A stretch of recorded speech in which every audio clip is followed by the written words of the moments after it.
மறுவார்த்தை பேசாதே, மடி மீது நீ தூங்கிடு.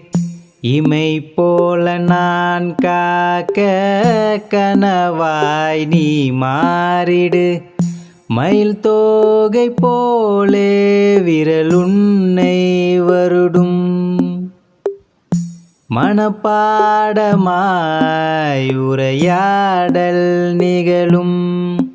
விழி நீரும் வீணாக இமை தாண்டக்கூடாதென துளியாக நான் சேர்ப்பேன். கடல் நீரும் கண்ணானதே, மறந்தாலும் நான் உன்னை நினைக்காத நாள் இல்லையே. பிரிந்தாலும் என் அன்பு ஒருபோதும் பொய்யில்லையே.